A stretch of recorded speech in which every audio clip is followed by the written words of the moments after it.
any news source?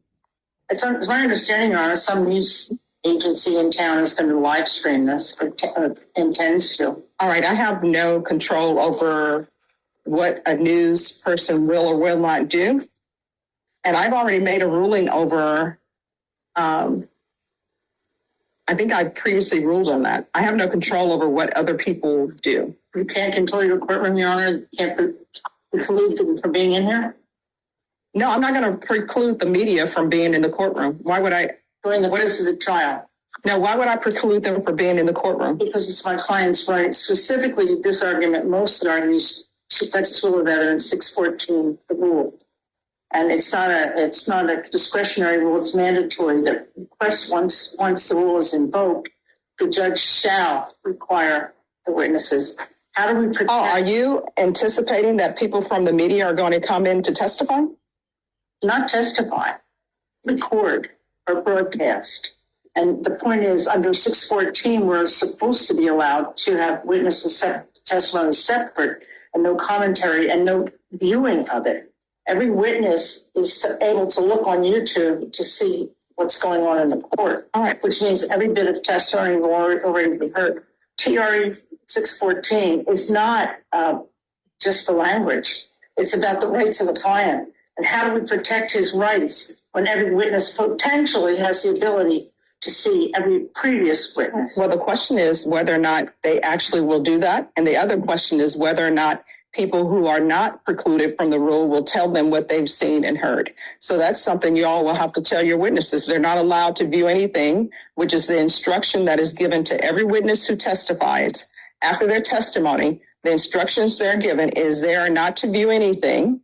If there was something from some news media source, they're not allowed to watch it. They're not allowed to discuss their testimony with anyone. Now, whether or not they end up discussing their testimony with anyone, does anyone really know unless they ask that question? I give the instructions and they will either follow the instructions or they will not. And if it's determined that they are not following the instructions that the court has given them, then other steps will be taken. And that'll be up to the request of the defense counsel.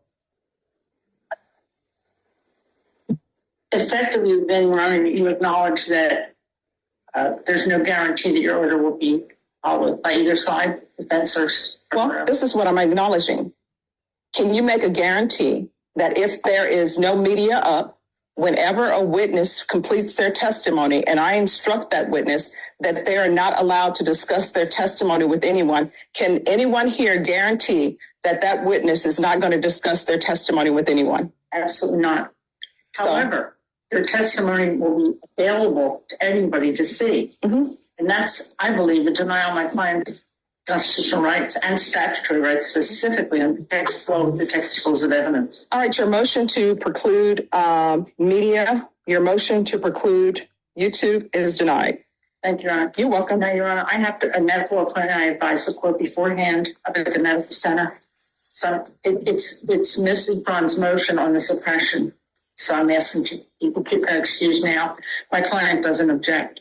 All right, Mr. Ruiz, can you raise your right hand for me, please? Do you solemnly swear or affirm the testimony you give would be the truth and nothing but the truth, so help you God? Yes, ma'am. All right, state your name for the record. Also, Andrew Ruiz. All right, you understand that technically Ms. Conley is your first chair attorney on this case? Yes, ma'am. And she is asking to leave to go to a doctor's appointment. Do you understand that? Yes, ma'am. Do you have any objections to her leaving? No, ma'am. Are you waiving your right to appeal as it relates to her leaving the courtroom during these motions? Not sure what that means. All right, you want to discuss that with your attorneys?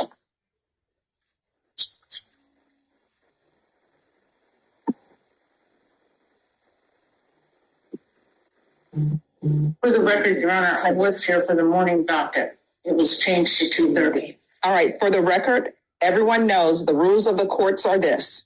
If you are ready to proceed, you approach the clerk, have them place their file up here. No one ever said they were ready to proceed on motions, so that's why we're here in the afternoon. At one point, Your Honor, the court told Warren Wolf not to go near the coordinator while you were giving, while you were taking. While we were on the record? Yes. Yes. And so this is what ends up happening. And this is what the court saw. This hearing was scheduled at 9 a.m.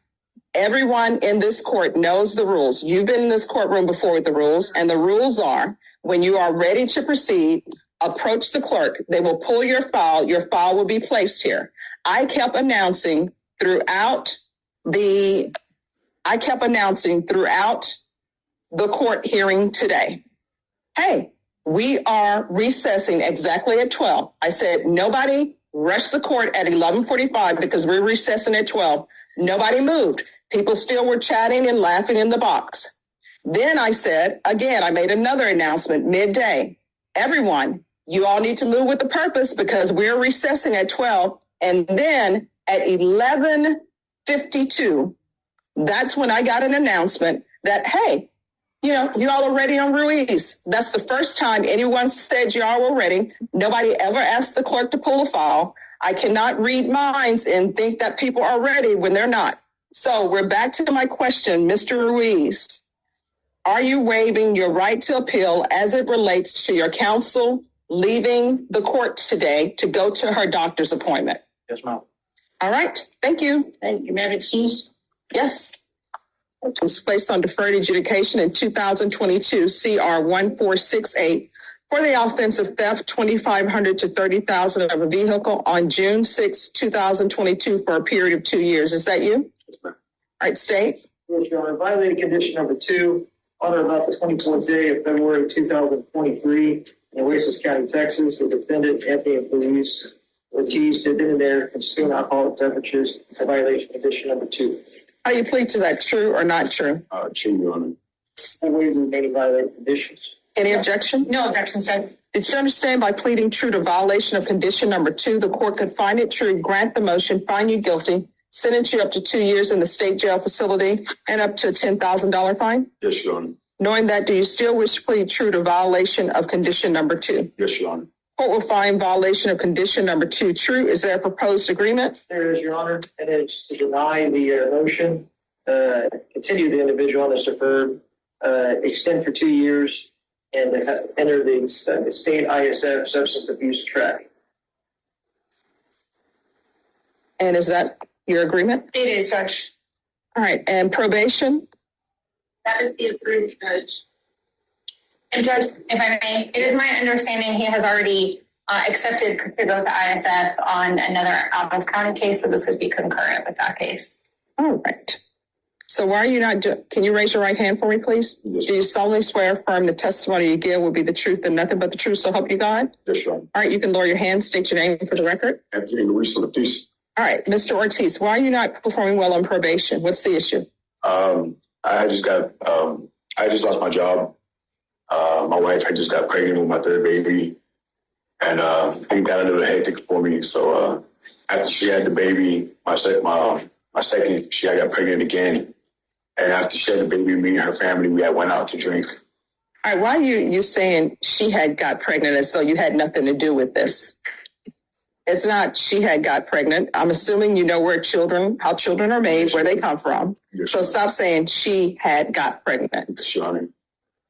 So, Me and her family had went out to dinner, and she had just had the baby, so it was okay for her to drink now. So I enjoyed one glass with her, and I went the next day to go take a drug test, and I failed it. And I admitted to it. all right. So how old are your children? My oldest is 3 years old. My second born is about to be 1 on the 16th of this month, Your Honor. And my third was just born about 4 days ago. He's about 4 days old. Have you completed parenting classes? Yes, Your Honor, I did in Corpus Christi. They said they would provide proof to the probation over there, and that there was ran concurrent, so they were going to shoot it over here to let y'all know that I did complete it at the High Again parenting classes. But you have not learned anything from parenting classes, because if you had, one of the things is you need to take responsibility. Or as I've learned that now young people are saying, you need to stand on business. You're not standing on business. So I'm going to follow their agreement. But you know what this means? That means that you're spending time away from your newborn and 2 other children. Yes, Your Honor.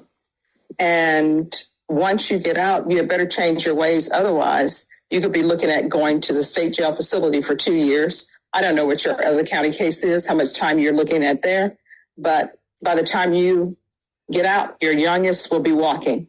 Do you understand? Yes, Your Honor. All right, the court is finding violation of condition number 2 true. The court will deny the motion, alternate amend conditions to extend for 2 years and state ISF. And he is to remain in custody until transfer. Thank you, Judge. All right, does anyone know, we're off the record, does anyone know the wait time? I do not. The ISF judge will be approximately 30 days. All right, 30 days. Yes, Your Honor. Thank you. You're welcome. May I be excused? Not from the court.